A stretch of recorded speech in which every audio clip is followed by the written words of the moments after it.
How do you delegate? Take one. How to delegate? Take two. How to delegate? How to delegate? Take six.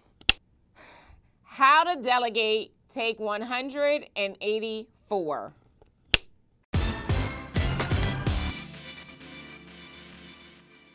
Hello, Incredible One. I'm Darnyelle Jervey, and it's my pleasure to welcome you to Incredible Factor TV. If you ask me, this is the place you must be to learn breakthrough strategies to make your life and business an incredible one. Each week here on Incredible Factor TV, I love taking a question from someone in our community, and this week we're taking Susan's question. Hi, Darnyelle, you'd be so proud of me. I have begun building my team to expand my brand and to increase my operational capacity. But now that I have these team members, I am struggling with actually relinquishing tasks to them, and I need your help. I know that you're a master delegator. Would you please share with me how you delegate? So first and foremost, Susan, thank you so much for asking this question. I don't know who told you that I'm a master delegator. Like you, Susan, I used to be enrolled in the if you want something done right, do it yourself school.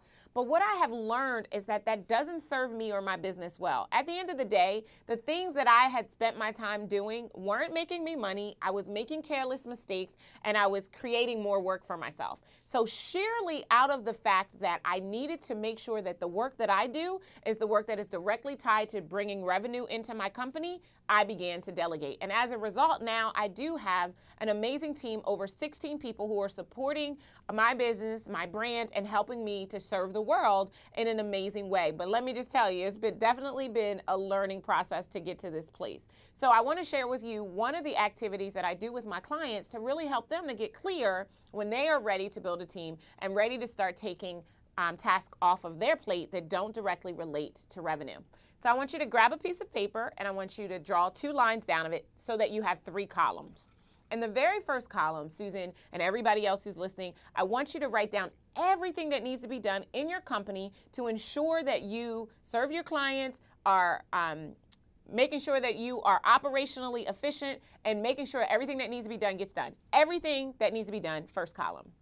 In the second column, I want you to write down only the things that you do extremely well, that you love doing, that are directly related to revenue or profit in your business. You'll notice that this list is a lot smaller than that massive list that you started with. In the third column, I want you to write and transfer everything that is left over in the first column. All of the tasks that end up in your third column are your delegatable tasks. These are the things, as you look to hire team members or you look at your existing team members, that you have to match with their skill sets to make sure that they can do them competently to create excellence in your company and ensure that the tasks are being completed. Here's the thing that's going to be very important to you in this process, Susan, because it is going to be challenging for you to relinquish if you have an inner control freak. I'm just putting it out there. I'm keeping it real with you. So you're going to have to remind yourself, and you might even need to create a visual in your office that says, only perform tasks that are directly related to driving revenue for the company. Delegate everything else. And when you look at your to-do list every morning, you want to look at it and you want to say, okay, here's what needs to get done. Who needs to do this? Everything that is not related to revenue, I'm saying this multiple times because I want you to catch me on this, needs to be given to someone else on your team. Now, I want to hear from you. What's your 2 cents? How do you delegate? How do you get things off your plate that need to be done but you don't enjoy doing? What's the process that you utilize to keep your inner control freak in balance so that your company can actually grow?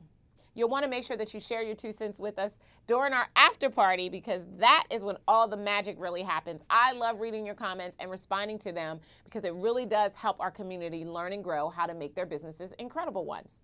And if you've enjoyed this episode, I want you to do me a favor and subscribe. You can do it right here on this page by hitting the subscribe button. Then I want you to shout it from the rooftops using social media to share it with your friends, fans, and followers. And if you've designated 2014 as the year that you take your business to 6 figures and beyond, you best to make sure that you are receiving our weekly Easing the Incredible Factor. It is chock full of high content information and strategy that I only share there once a week. So you want to make sure that you're receiving it, and you can start your subscription today by going to our website, IncredibleOneEnterprises.com. Now, I just also want to share with you that I truly believe that you were born incredible. I want you to just remember that. As you go forth, I want you to be better, be stronger, and be incredible. This has been Darnyelle A. Jervey from Incredible Factor TV. I love you guys, and I'll see you next week. Take care.